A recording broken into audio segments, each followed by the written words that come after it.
ঠাকুর এই যে মরণ ভীতির কথা বলছেন, তার মানে ওই ভয়টা মানে একটা সাইকোলজিক্যাল ইস্যু, নাকি ফিজিক্যাল বডিটাকে অ্যাকচুয়ালি অমর করে দেওয়া যেতে পারে? বডি ছাড়া সাইকোলজি হয় না, তাহলে আবার কি সাইকোফিজিক্যাল বলতে হলে রদুর হচ্ছে ঠাকুরের বলছে যে মরণ ভীতি যেটা আর কি, এ সবচেয়ে বড় ভয়। আমি থাকবো না, আমি অবলুপ্ত হয়ে যাব, আমি এইটাকে মেনে নেওয়া যায় না।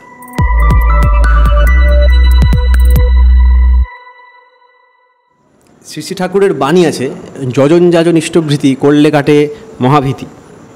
তাহলে এখানে মহাভীতি বলতে কি বলেছেন? এই যে এক জায়গায় একজন মেনশন করেছেন যে গীতায় লেখা আছে স্বল্পম্পাস্য ধর্মস্য ত্রয়তে মহাতো ভয়াত, যেটা স্বল্পাচরণ করলেও মানুষকে মহাভয় থেকে ত্রাণ দিতে পারবে। যজন যাজন ইষ্টভৃতি স্বল্পমস্য ধর্মস্য ত্রয়তে মহাতো ভয়াত, এটা অল্পই করলেও হয়ে যাবে। তাহলে এটাকে ইউজ করে যদি এরকম বলা যায় যে ঠাকুরের নীতিবিধিগুলোর কমপ্লিট পালন না করে ইনকমপ্লিট পালন করলেও কি সেটা পাওয়া যাবে? এইসব প্রশ্ন অযথা ফালতু কথা বলা। কমপ্লিট বলে কিছু হয় আর ইনকমপ্লিট কিছু হয় না। তাহলে স্বল্পমস্য বলা মানে অল্প দিয়ে আরম্ভ করুক না কেন? ধর্মটা তো সার্বিক ধর্মের কথা বলতে হবে। সদাচার মারছে, যজন যাজন মারছে, ইষ্টভি করছে না, স্বল্পমস্য কথা হয় না। স্বল্পমস্য ধর্মস্য ত্রায়তে মহতো ভাত, একটুখানি ধর্ম পালন করে তার ফল বহু বেশি পাওয়া যায় কিছুটা করলেই। আর কিছুটা করতে যদি আরম্ভ করা যায়, সে কিছুটাতে তো বন্ধ থাকে না, ক্রমশ বৃদ্ধি পায়, তাই না? যেমন শরীরের মধ্যে চিকিৎসা না করলে রোগ ক্রমশ বৃদ্ধি পায়, তেমনই সৎ কাজও যদি করা যায়, মনন করা যায়, বাস্তবে করা যায়, ক্রমশ বৃদ্ধি পায়, মাল্টিপ্লাই করে সেটা। সেই কথাটাই বলা হচ্ছে। আর আলোচনা প্রসঙ্গে তো এক জায়গাতে যজন যাজন ইষ্টভীতি করলে কাটে মহান ভীতি আছে, এই কথাটা আমার যদূর হচ্ছে ঠাকুরের বলছে যে মরণ ভীতি যেটা আর কি, এ সবচেয়ে বড় ভয়। আমি থাকবো না, আমি অবলুপ্ত হয়ে যাব, আমি এইটাকে মেনে নেওয়া যায় না। যারা সুইসাইড করে তারা তো বেঁচে থাকার জন্যই করে, কিন্তু রাস্তাটা ভুল হয়ে যায়, তাই না? তারা তো বলে যে মরলেই বাঁচি, ভাবে যে এই এখন মরে গেলে এর থেকে ভালো করে বাঁচতে পারবো, সেটা ভুল বুঝে করে, তাই না? সে আন্ডারস্ট্যান্ডিংটাই রং। মরার জন্য সুইসাইড কেউ বলে না, যেমন বলে মরলে বাঁচি, তেমনই দুঃখ কষ্ট থেকে রেহাই পেতে চাই, তুমি মরে যাই, রেহাই কি পাওয়া যায়? তা তো পাওয়া যায় না, তাই না? এই হলো ঘটনা। সেই জন্য মৃত্যু ভয়টাকেই সবচেয়ে বেশি ভয় আমার পড়েছি আমি ঠাকুরের আলোচনার জায়গায়। যজন যাজন ইষ্টভীতি কাটলে মরণের পারে চলে যাওয়া যায়, মৃত্যু ভয় বলে থাকে না। কেন জানা যায় যে এই জীবনটাই শেষ জীবন নয়, এরপরে আবার জীবন, আমি নবজীবনের আরম্ভ মৃত্যুটা।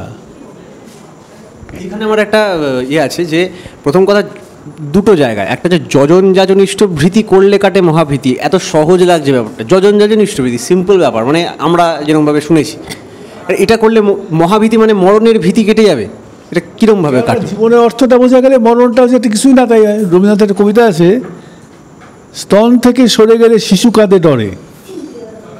মা যখন শিশুকে স্তন পান করায়, তখন যদি মুখটা স্তন থেকে সরে যায় শিশু কাঁদে ডরে, মুহূর্তেই শান্ত হয় গিয়ে স্তনান্তরে। পড়েছিস? বুঝতে পেরেছেন?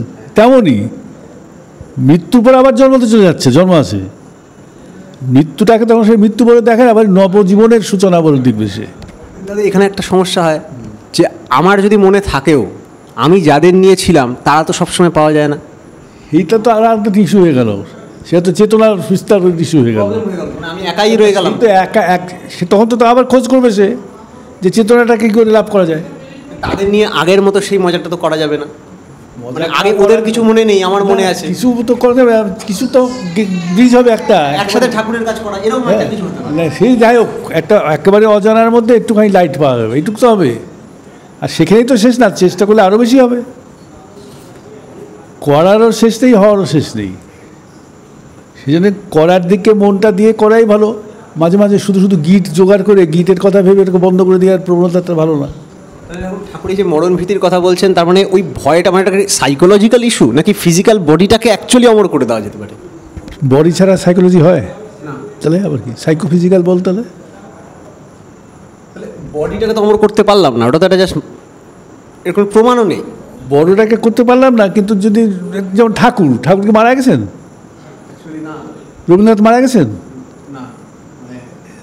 কীর্তির্যস্য সজীবতী যদি বলা যায়, ওনার নিজস্ব ব্যথা বেদনা ওগুলোর চিত্তং চলদ্বৃত্তং চলাচলং ইদং সর্বে আছে না, কীর্তির্যস্য সজীবতি। কিন্তু নিজে বাঁচা আর কীর্তির বেঁচে থাকাটা তো আলাদা জিনিস। কীর্তি না থাকলে পরে বেঁচে লাভ কি আছে, মরার মতো। নিজে বাঁচছি, এনজয় করছি, সেটা তো একেবারে নিজস্ব শিষ্টদর পরায়ণ হয়ে বাঁচা বলা যায়, অতি সংকীর্ণ বাঁচা।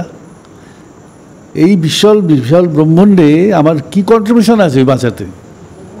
খুঁটে খুঁটে নিজে খেয়ে খেয়ে মরছি, সেরকম নিজস্ব একটা অ্যাওয়ারনেস আছে তো যে আমি আছি, অ্যাওয়ারনেস আছে। ওই আরও খেতে পাবো, কী ভালো ভালো আরও কী ভালো ভালো পড়তে পারবো, এই অ্যাওয়ারনেস আছে। এটা থাকা কি, এটা অ্যাওয়ারনেস হলো এটা? আপনার মতে এক্স্যাক্টলি বেঁচে থাকা ব্যাপারটা কি তাহলে? বেঁচে থাকার ব্যাপারটা হচ্ছে সকলকে বাঁচিয়ে বেঁচে থাকা, আর সেই বাঁচানোর মাধ্যমে নিজের বাঁচানোর যোগান পাওয়া। যদি কেউ একা থাকে, এই যে বলে সোলো লিভিং, এখন বলছে সোলো, ওটা একরকমের মস্তিষ্ক বিকৃতি। নিজে নিজে ঘুরে বেড়ায়, ট্রাভেলিং করে বেড়ায়, ওটা মস্তিষ্ক বিকৃতি একরকমের। কত রকমের হতে পারে তো, সবই এক একটা রকমের, কিন্তু পরিপূর্ণ রকম তো একটা অন্যরকম। এবার ফার্স্ট পার্টটায় আসছি, যে যজন যাজন ইষ্টভৃতি, এই একটা সিম্পল, এত গীতা উপনিষদ হাবিয়ে কত কিছু তৈরি হয়ে গেল শুধুমাত্র এই একটা টপিককে, মরণকে অতিক্রম করব বলে এত কিছু, অমৃতর পুত্র, আর ঠাকুর বললেন যজন যাজন ইষ্টভৃতি, এত ইজি।